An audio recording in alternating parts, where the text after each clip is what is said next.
Somebody say a good joke. We're live, Rick. Hi. Hello. My name is Art Marshall. I'm a product manager for professional desktop displays at NEC Display Solutions. And welcome to our first Hangout focused on color management. I have 3 panelists from various companies joining us. And for the next hour, we're going to give you some information on color management, hopefully give you some good tips, and maybe even entertain you along the way. So I will start with introductions. So first of all, I'll start with Jim from colorHQ. Hi, my name is Jim Memije. I'm a color management specialist with colorHQ.com. And then Richard. Hi, Richard Lerner. My company is RSL Digital Consultants. And then Rick. Hi, my name is Rick Hatmaker. I'm with a company called CHROMIX, and I'm a color management consultant and specialist in various aspects of color.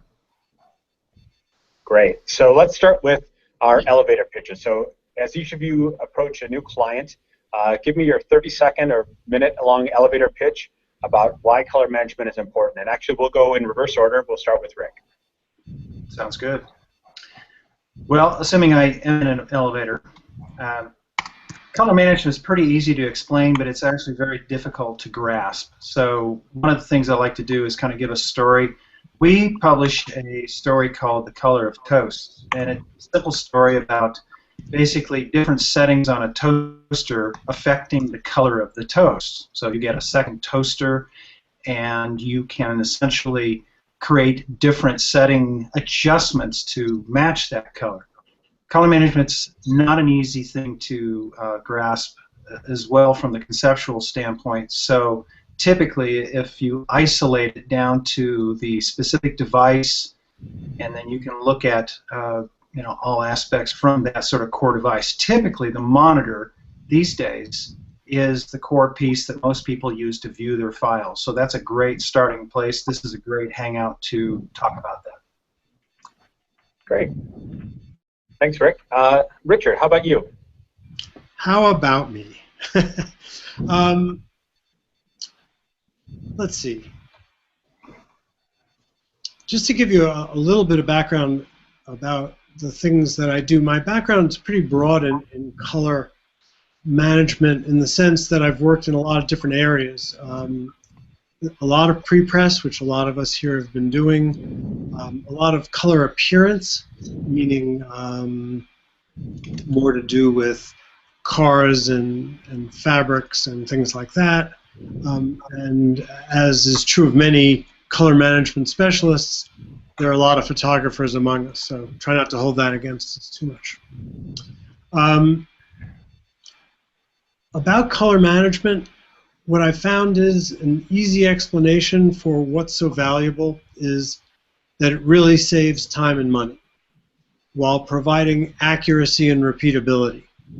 If you can combine those things, immediately I find I get a lot of interest from people. Getting the print or the output you expect sooner than you're used to, cutting down on wasted paper, prints, time, material, and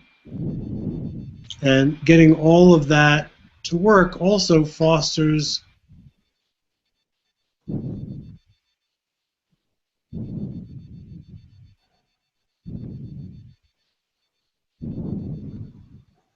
it seems to tremendously improve the communication, whether it's between client and designer,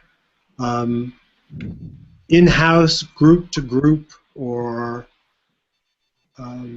somebody inside of a company communicating with their suppliers or their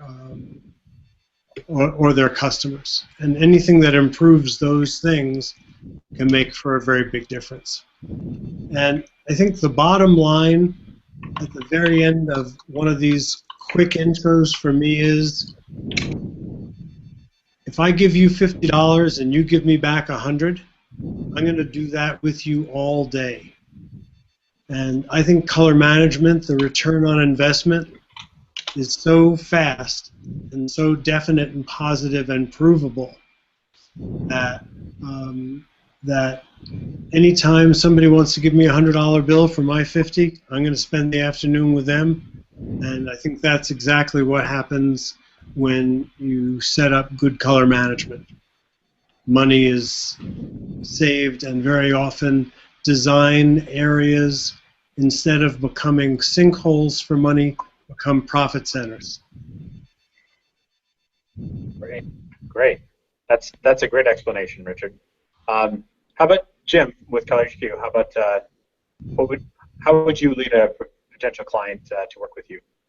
Yeah, I'd have to agree with Richard in total. We often talk to our customers about the color managed workflow, and a well implemented color managed workflow is going to save you a lot of time and money, because it's going to give you, like Richard said, accurate results, repeatable results, but also predictable results.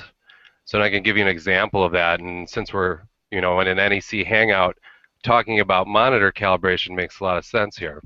So if you have a properly calibrated monitor to the intended output, let's just use a printer as an example, then you can have a predictable result of what's going to come out of that printer. Most people that are working on uncalibrated monitors, they are seeing an image, and they are consciously editing that image based on what they're seeing.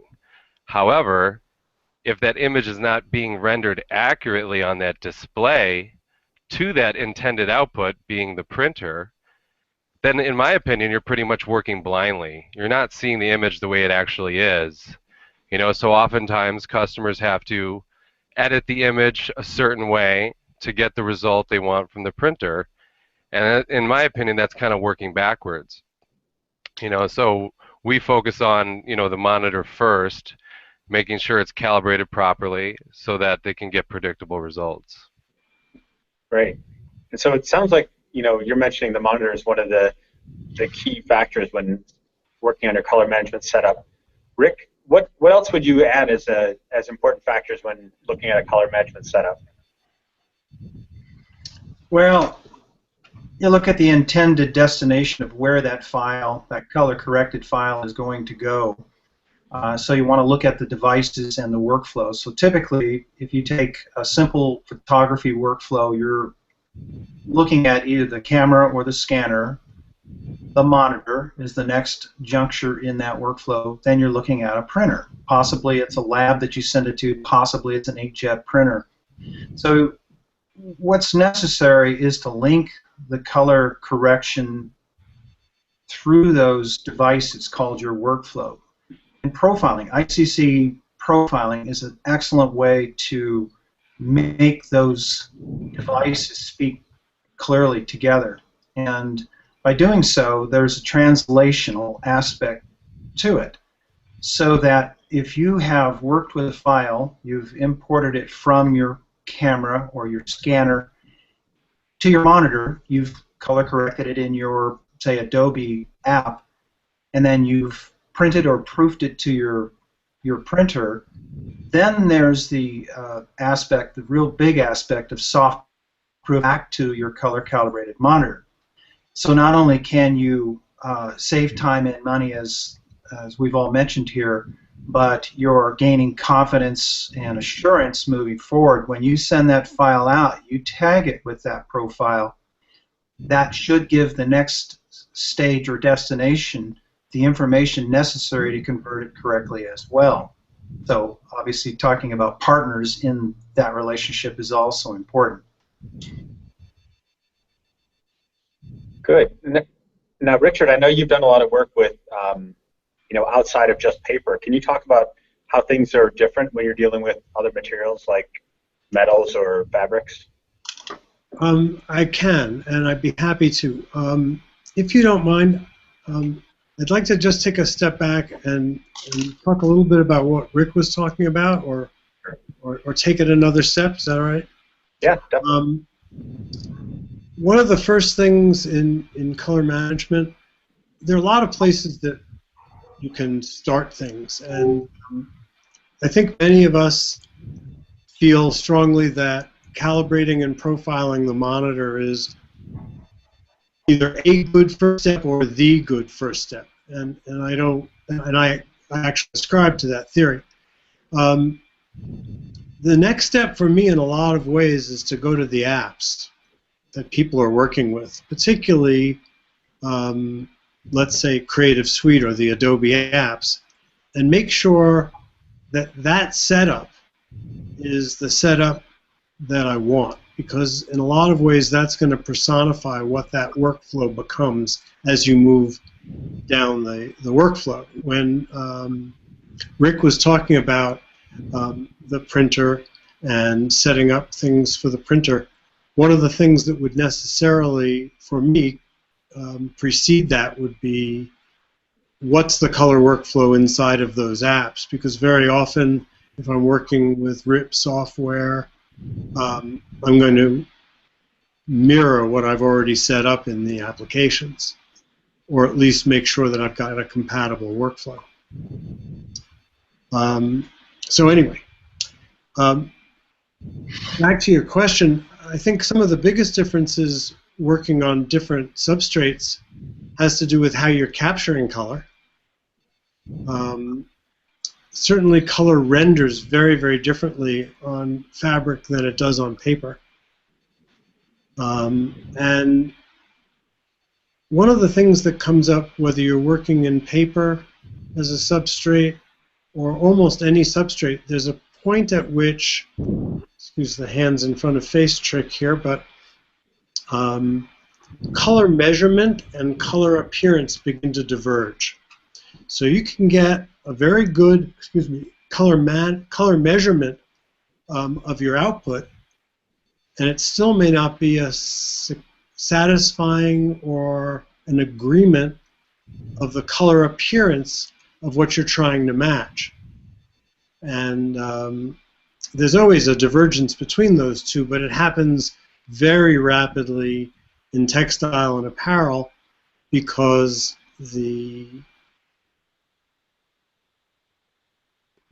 if you have a woven, depending on what the weave is, it will absorb light differently. The sides absorb light differently, so you get shadows down in the crevices, if you will.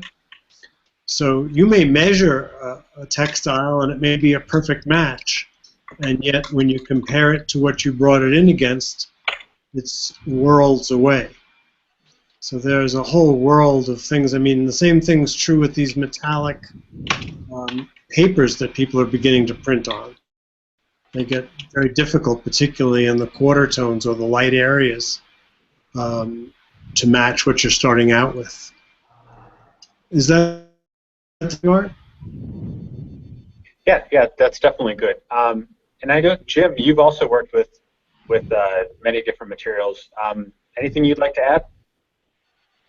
Yeah, one of the three most important things that I had listed was adequate hardware. So when we're talking about things like measuring textiles or glass or ceramics or something like that, you want to have the appropriate device to do your measurements with. You're not going to just use, any old spectrophotometer to measure fabric or ceramic, for instance. You might have to put a polarizing filter on that spectrophotometer in order to get an accurate measurement. So I think adequate hardware is a very key thing, in your color management setup. I'll give you another example, and this is not a knock on X-Rite. They have some wonderful products, but the Color Monkey, for example, it's okay. It's adequate for doing a monitor calibration, let's say on your NEC display, but in our feelings, it's just not quite the device you'd want to use for a proper ICC printer calibration. And the reason being is it only has 50 patches to work off of, which is not going to give you enough range of color for all the colors in the image that you might be printing. So I think adequate hardware is a really important thing to consider when you're building your color management setup.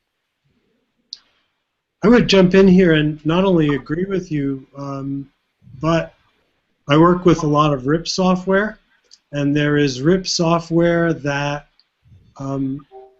won't even accept the Color Monkey as a possibility, and that's not necessarily a measurement of quality. Manufacturers say, I'm going to work with the most common high-level devices out there that most people are using, and the color monkey doesn't make the cut in a lot of senses.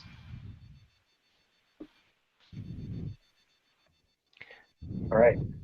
And Rick, how about you? What is your experience with various devices and software for measurement? Well, that's kind of a big question. There's so many variables. It depends on the audience we're speaking to. Are we talking to photographers? Are we talking to printers? Are we speaking to color management experts? So it really varies. Obviously, you want the best device that your money will buy. You want to invest in a device that matches well with the devices you use. In the sense of the monitor, obviously, a colorimeter like an iWin Display Pro, the Spider 4, and others are good to establish a baseline so that you can measure. If you're talking about a print shop, there's a variety of products for measuring either density or spectral information that are very valid, but they're a little more specialized in what they're using, and they're also a little more expensive.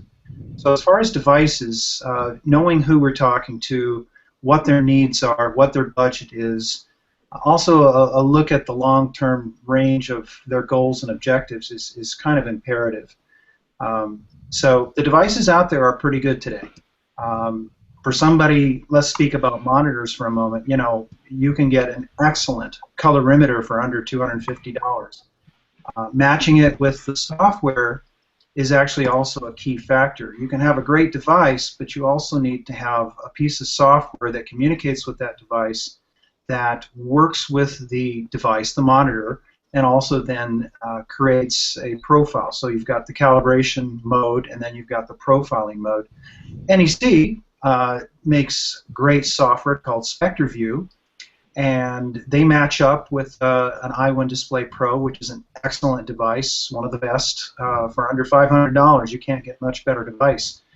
And one of the nice things about that pairing is that the device and the software talk well together when you're calibrating it. You basically 3 parameters. You've got your white point, your gamma, and your luminance. With those 3 calibration parameters, you can calibrate.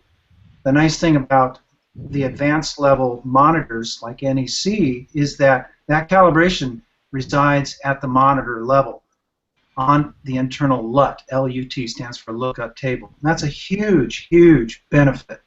If you think about it, if you've calibrated, let's just use Apple as an example. If you calibrate an Apple using a software, you're really not talking that intimately to the internal graphics of that monitor.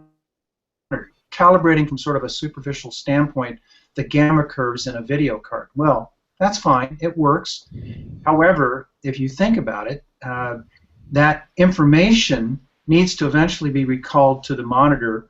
It's being buffeted by the fact that it's in a computer, it's next to a fan, it's next to a hard drive, it's being recalled through the video cable.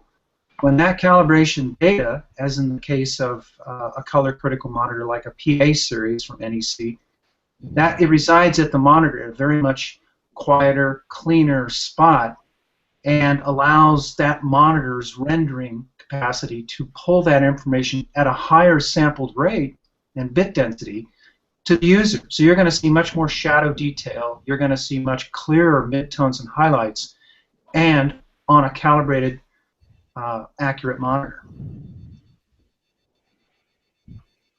Very good. I'd like to add to that actually, because he brings up a good point as far as a properly calibrated graphics display.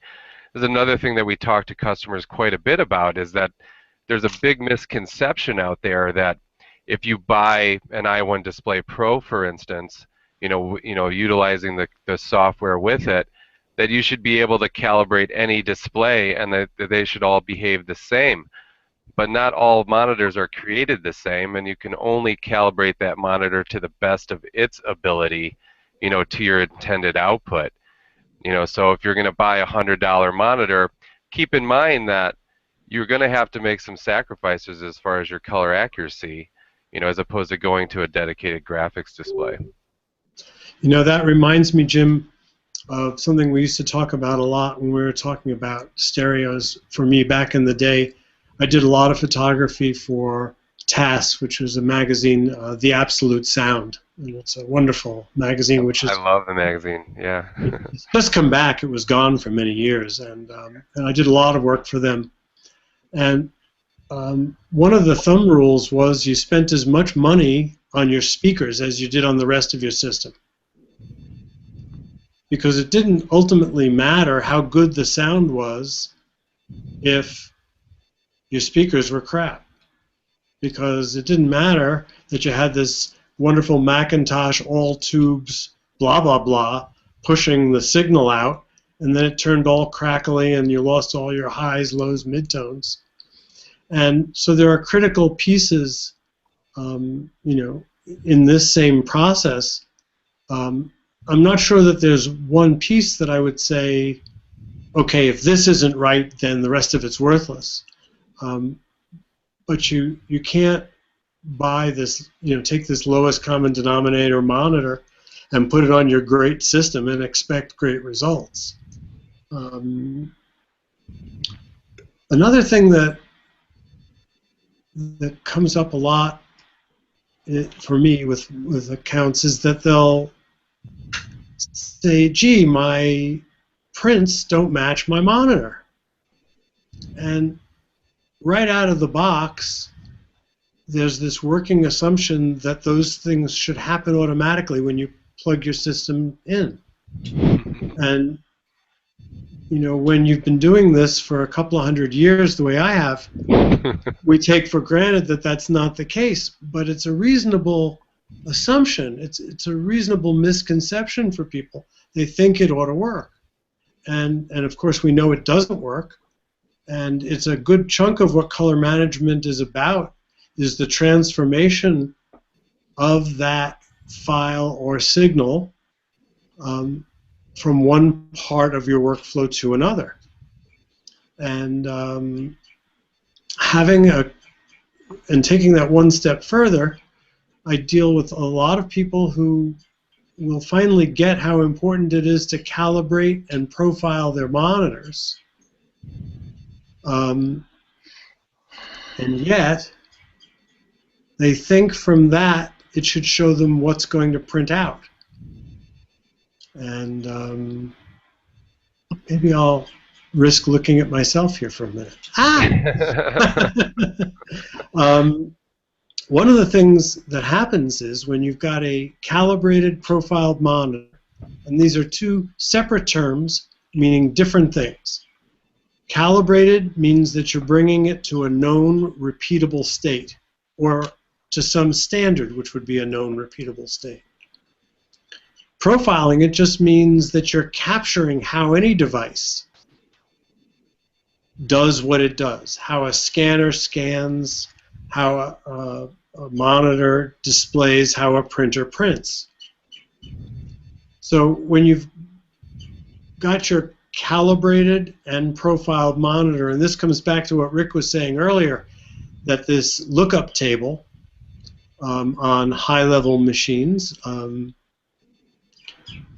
is stored on the monitor itself rather than on the video card. So that makes the profile itself much more portable in the sense that you could move that profile to another machine, plug it right into your NEC, and everything would be working. But what's missing here is people say, well, I calibrated it and I profiled it and it doesn't look like my print. And my question is, how does it know what printer you're printing to? How does it know what inkset you're using? How does it know what paper you're printing onto? Doesn't know any of those things. So the purpose, or the first purpose of a calibrated profiled monitor is so that your high-level display can do the best job displaying the colors in the file.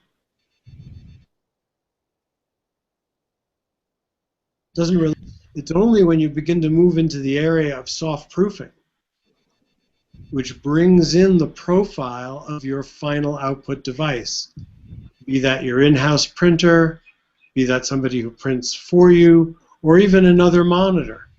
or if you're working for the web, I go against what I guess is a lot of the common grain. People say you should work in sRGB if you're going to be on the web. And I think you should work in Adobe RGB until the last minute and then convert to sRGB. And you can soft proof what that sRGB is going to look like in the same way you could some kind of a printer. So that very important second step of soft proofing is that only point at which you can begin to see what's going to come out of your printer and begin to really save a lot of time and money. I agree, Richard. I think way back when, in the early days of color management, there was the promise that eventually users will be able to push a button and all their color problems will be solved. Well, in all the years since the initiation of color management, it's gotten a little easier, but it's nowhere near push button simple yet. I mean, it's a process. In fact, one of the biggest problems we come across is the lack of sustained process control. It's like any other manufacturing process. You have to begin it once you've got a known state for your devices, and you got to basically maintain that optimal level throughout, your production process. And so process control is a little bit challenging with some of the aspects. It's not an easy thing. It's work. And so color management is perceived as work. In fact, it's, without that a bit of work, you're not going to color manage. So I empathize with that. I mean, every one of us in this panel has been challenged with that aspect. Then once you get over that hurdle, once you've got some skin on the table in the game and you're committed to it, so this is the other aspect, great equipment, great products to view and print on, but the real key variable is, we've all touched on it, is the knowledge necessary to make it happen, and then the commitment to continue it forward. Yeah, those are good points, and I think you guys are giving a good picture of kind of the downside, the production process of doing color management from end to end, from the user end all the way down to where it could be produced in a more professional business class environment. But I think I want to point out too that this applies to everyday users, not just a Fortune 500 company that's trying to get their logo to look right on a sign. It applies to your day-to-day photographers as well. So maybe Jim, could you touch on just very briefly some key tips that you would focus on for your average high-end hobbyist photographer, someone who's just getting started into this. They just bought their brand new DSLR and now they want their prints to look good. Give me the quick 2-minute overview of what they need to look at to make that system work. Sure. Yeah, I think it always starts in the camera, right? If you can get color right in the camera first, that's going to help you along the workflow. So, one of the things, like in a lot of DSLR cameras, they have the RGB settings for sRGB and Adobe RGB. But a lot of people don't realize that only really applies to JPEG files produced out of the camera. What we would probably, all of us on this panel, recommend for accurate color management is to produce a raw image. In that case, you can set your white balance accordingly, so that you've basically neutralized that image, so you have a starting point for color and how to work with that image. And there's some devices out there, that can even take it a step further and create what's called an Adobe DNG camera profile. And seeing this firsthand in tethered situations, watching these images on a color calibrated monitor come through as a model is being shot right in front of the photographer, I'm looking exactly, for instance, her blouse is blue color, comes through on the monitor exactly as I see it in front of my face. And a DNG camera profile can really help you with that. And the way to do that is to use a product called the Color Checker Passport, to do a proper neutral white balance first, and then create a DNG camera profile afterwards. But even if you just stuck with the white balance, you know, to get a proper white balance, and then bring that into your workflow, you're gonna be better off that way in getting started working on that image. Good, good. And then, you know, so you take that and you go to your calibrated monitor that you have. Now, maybe Richard, you can talk about what's the next step. If you're, you know, you have this image from your camera, you've loaded on your computer, you've got a calibrated monitor. What's going to tie you to the printer? And then I'll have Rick talk about the printing side. Okay.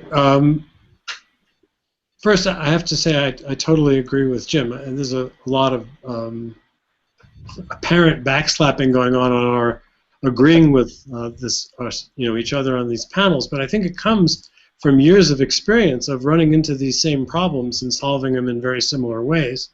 So it doesn't surprise me that there are a lot of areas we'll agree on, and it won't surprise me if there are areas that we don't agree on. In terms of this camera setting piece, I think it's a critical one. I think it's just as important to set your camera when you've got a choice of Adobe RGB or sRGB, to set it at Adobe RGB even though you're capturing RAW, even though it's just a flag and it can be changed, because that's the first way you're going to look at it. And so just to touch on that. And like the next piece of this comes both before and after. I think having a good sense of what color management can and can't do is very important at your entry point, at the very beginning of this, to know this is fixable by color management and this isn't. If I shoot something and my highlights are blown out and they're really gone, they're gone. With a raw capture, you can bring back things that you couldn't see before, particularly compared to a JPEG capture. But if you haven't managed to capture your highlights to begin with, they're gone. So it's very important to know what can and can't be done. What's it for? Back to garbage in, garbage out. Color management isn't going to fix a bad image. It's still a bad image. It may make it better. My next step is the same one that I was talking about a few minutes earlier, which is to make sure that my creative tools are all set up correctly, whether that's Lightroom, whether that's Photoshop, or a combination of both. Am I working in Adobe RGB? Am I working in wide RGB? They don't use that term as much anymore now that Lightroom is working in, I'm just blanking on what it's called. ProPhoto. I'm sorry? ProPhoto RGB? Yeah, ProPhoto, which is almost identical to wide RGB, which is what we used to use for that. But setting up your devices, your software settings to be correct and know what you're working with becomes my next major step, so that there's consistency in the workflow from there on through. Good.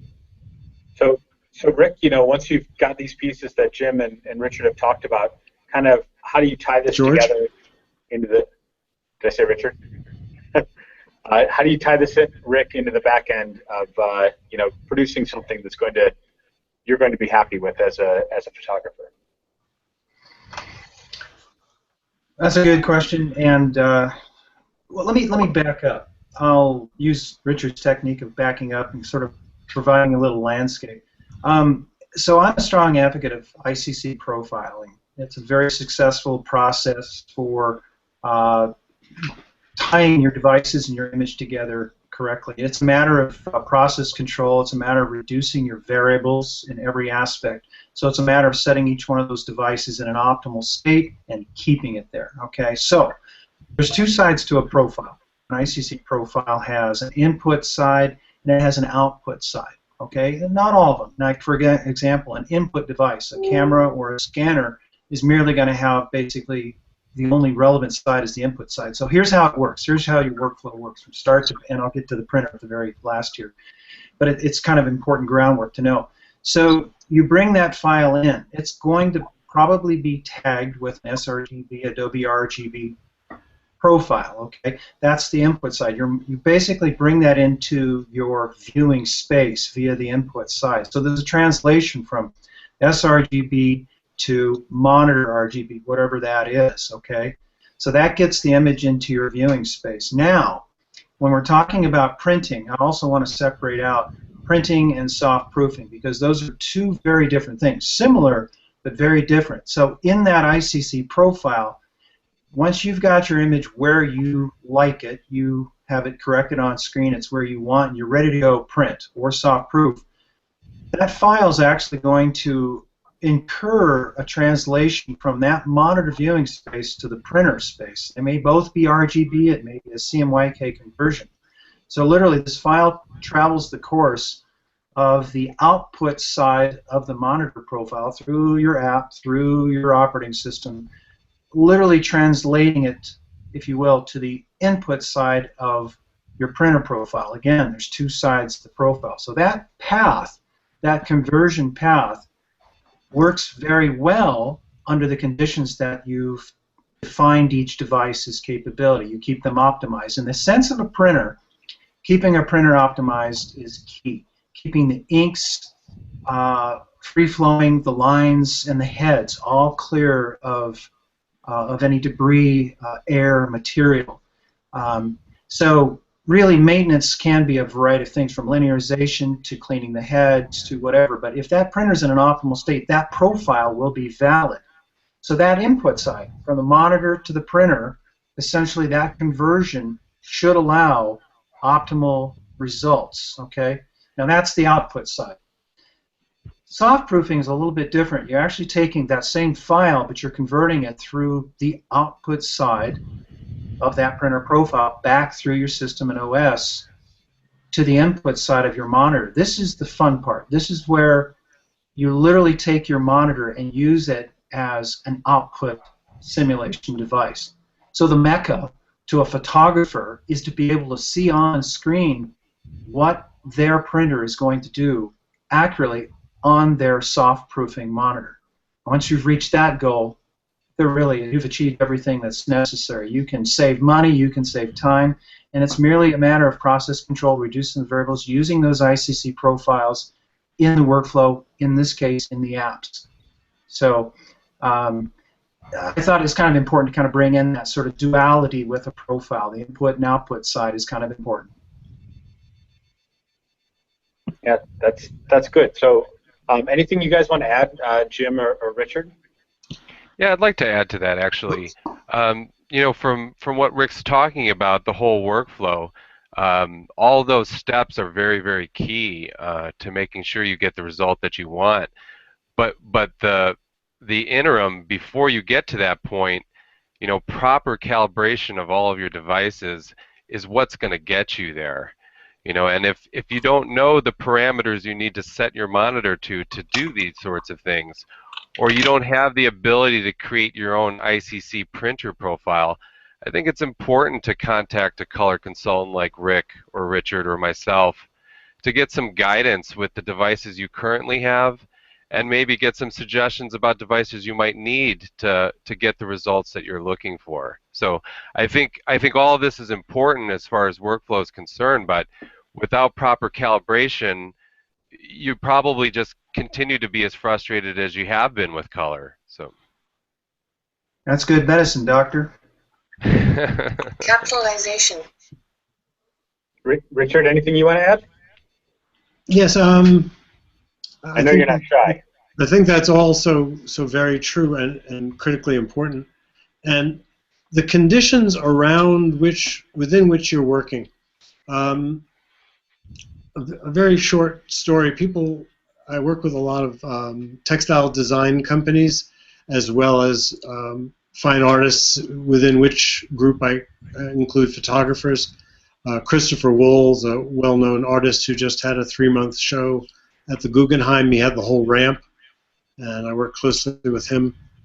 And I just came back from London closing the loop for Rockstar Games. I had the New York office matching their printing company's output.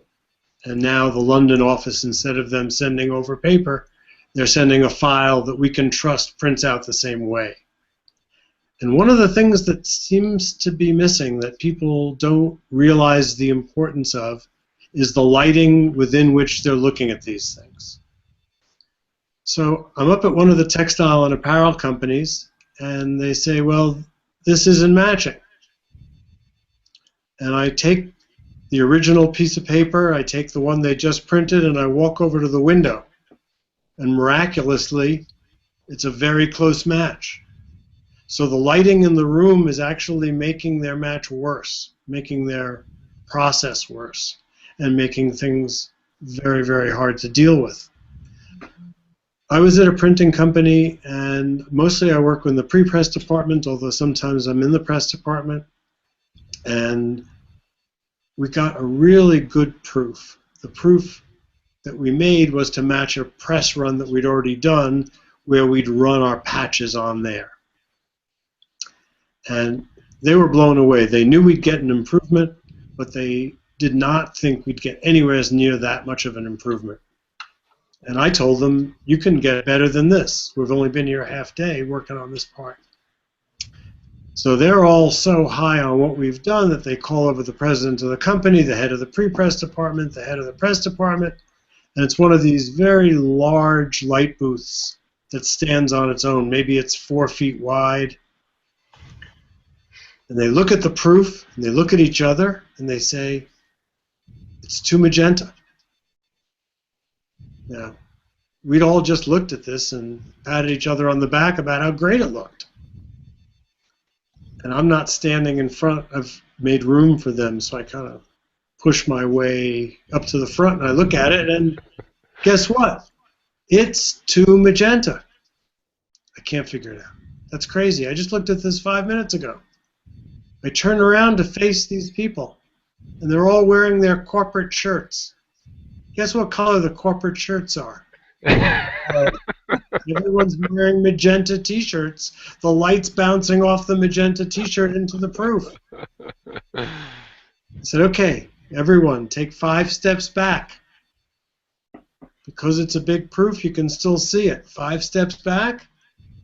That proof's really good. That's really tight. How'd you do that? Well, for one thing, I didn't wear a magenta shirt. But the number of things that influence how we see things, and it brings me into a whole other area that I don't know if you want to take the time to go down, but there are all these things that affect how we see. How much coffee did I drink that morning? Or if I always drink a lot of coffee and I didn't drink any that morning. What kind of attitude did I leave the house with that morning? My spouse and I had an argument, let's say. Or I'm very, very tired. All these things, down to physical things like color blindness. And I've got a very funny story about that, but I won't go there at the moment. But one of the people who was judging how things looked was colorblind, and it took us 3 years to find out that was his objection, that he couldn't see. But there are so many things that really affect how we see them.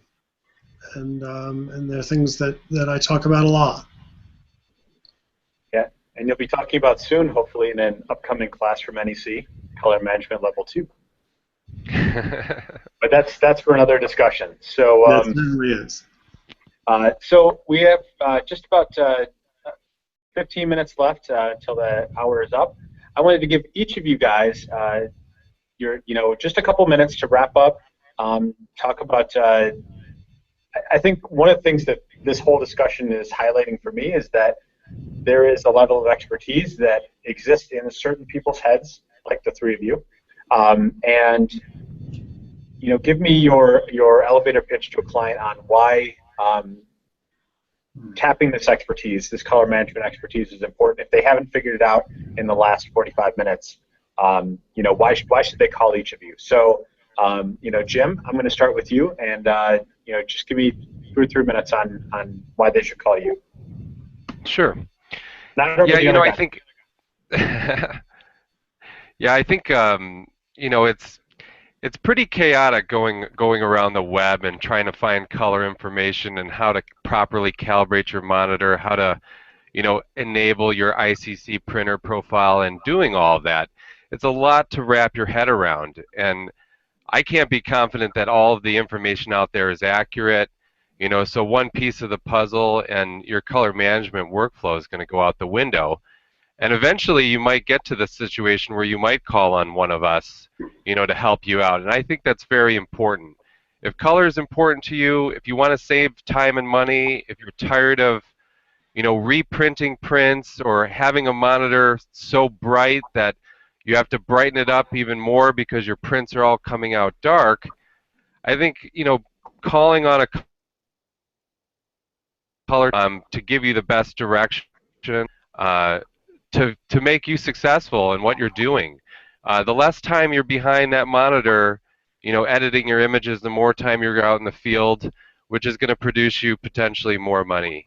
So I think it makes sense to call on people that know what they're doing, and to get it right from the start, and to figure out which devices you have will work for you, and which devices you might need to replace to get the accuracy that you're looking for. Very good. Richard, what would you say to a prospective client? It's funny, in so many ways I feel like that's a lot of what we've been doing for the last 45 minutes is explaining what these levels of expertise really are. I mean, at its most extreme, you have something wrong and you need some surgery. Are you going to save nickels and dimes there and try it yourself? Set up a mirror and start cutting holes in your head? I feel like that's what some of the people who are cheaping out are doing. And when I say cheaping out, I see nothing wrong with trying to save money, but when the money you're saving is costing you money, it brings me back to this return on investment. If hiring one of us saves you money and turns your production area from an area that's a loss into a profit center, then it's sort of a no-brainer that it's money well spent. And it's more important to have this good workflow than it may be to have this monitor that you can't make perform all the way to the way it should. And of course, to me, the monitor is a key part of this process. Excuse me. I work with printing companies where many of the operators are still working in CMYK, and they say, it doesn't matter what I see on the monitor. I'm doing it all by the numbers. But in fact, even for them, it's not true, because they're affected by what they see. And we're all affected by what we see and what that workflow is. And I think the knowledge of what a good color workflow can do for you, a knowledge of how to make that color workflow happen, very often has to come from the outside. I've been at many companies where good suggestions are coming from staff but aren't followed up. Sometimes it takes someone saying almost the same thing from the outside.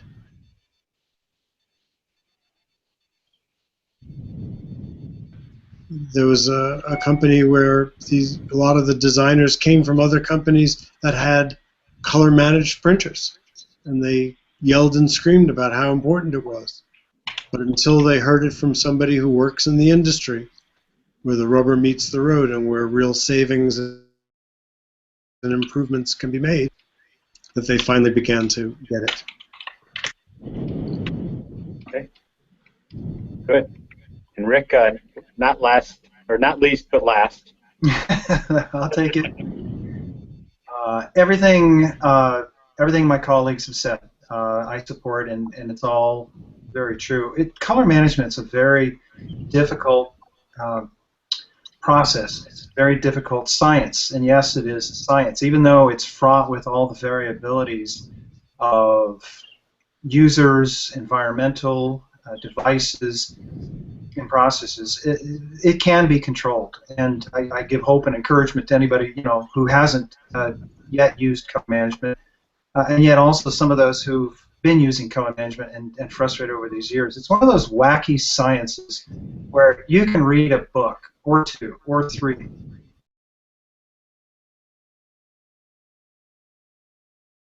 in Real-World Color Management by Bruce Fraser. Phenomenal. You can read a book like that, get all the sort of knowledge out of it, put the book down, and walk over to your workflow and just beat your head against the wall, because one piece, two pieces, the variables of it all just aren't fitting together. Well, as with this panel, there's a lot of expertise that is out there. We've been doing this for a very, very long time, and we could talk for hours, days, weeks, months, as we all do. And so a quick phone call is sometimes to your advantage to help try to isolate where these problems are at. So the plethora of things that are available to you. If you're a self-starter and you just need, a quick bit of advice or a quick piece of equipment or direction on where to pick things up, we'll do that. If, on the other hand, you can take it so far, you've got some good expertise, but at some point you need an expert to cut, and at the same far end of the spectrum, take it from isolated slices of what needs to be done and your goals and objectives all the way through the entire project. So the expertise is there.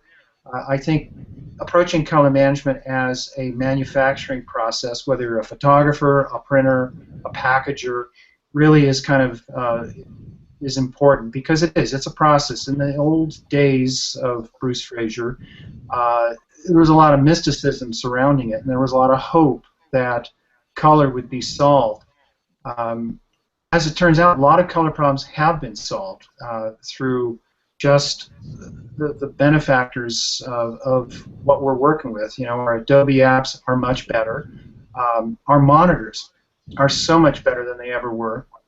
Our printers are now printing gamuts wider than we ever thought possible. We're expanding these things out. This technology is still core piece to it all is knowledge and the practical application of that knowledge, and that's where an expert can help. So that's what we do. We do a variety of things in the sense of knowledge and expertise. CHROMIX, for example, also makes software to help the industry, to help analyze or think or solve some of the problems that industry is having.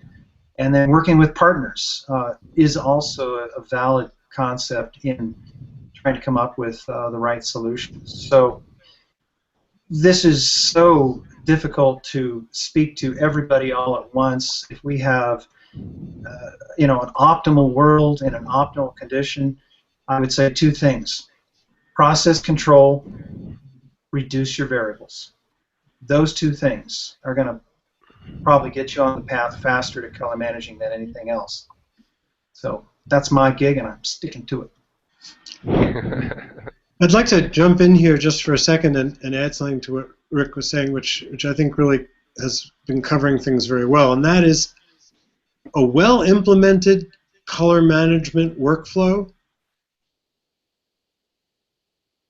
does not minute-to-minute control and people paying attention to it.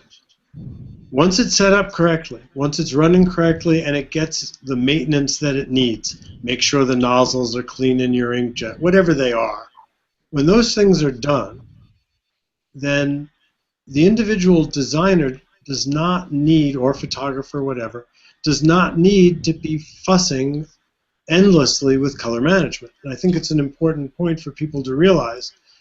I think of color management as a mixture between art and science, and some of that because color is a subjective call. But once it's set up correctly and it's moving smoothly, it doesn't have to be constantly handled.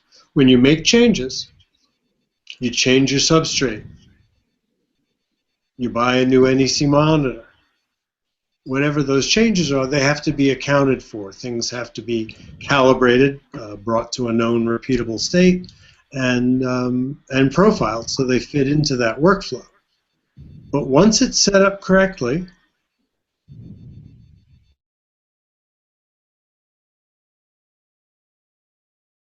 I would talking to a group of people within a company and tell them that once we've done this work, this isn't their day-to-day problem anymore, because there is no problem.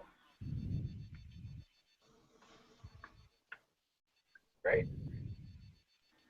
Jim, did you have anything you wanted to add? Yeah, I actually did want to add. I actually have a question for both Rick and Rich. Do you both print what you see on your monitors? Do you print to WYSIWYG? Is what you see is what you get? Do you both do that? Do you mean is my outcome what I get? Are you printing what you're seeing on your monitor, on your system, your color managed setup at home? Do I get a very good match from screen to output? Yes. Yeah, and I'm sure, Rick, you could probably speak the same, and I do as well. And it's, you know, these things are possible, and Richard touched on it earlier. You know, when a customer calls and they haven't seen a color managed workflow, you know, working, they don't understand that it's a possibility. And to see that firsthand, to see a print come out of a printer, bring it up to a monitor, and see how closely those two things match, you know, will convince you to get your color management workflow set up properly.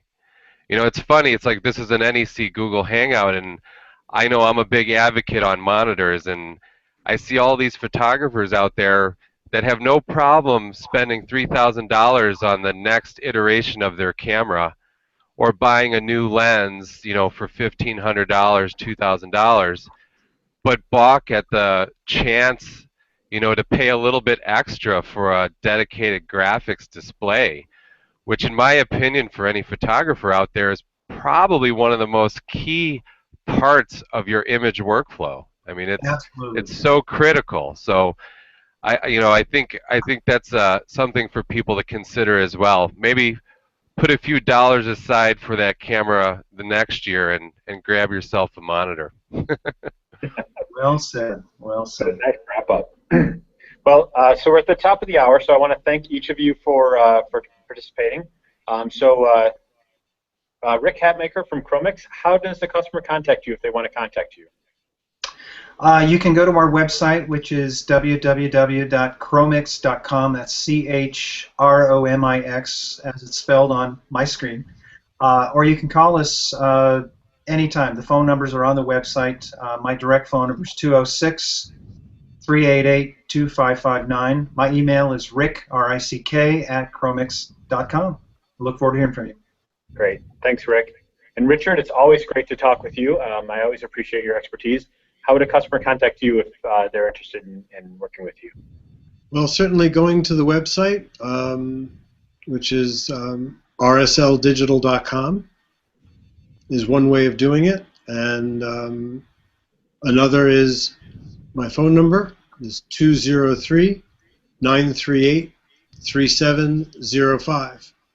And those of you who've been with us from the beginning have probably heard, while I'm based here in Connecticut and work a lot of New York Metro, you'll find me in California or London or Paris. So very flexible. My next trip is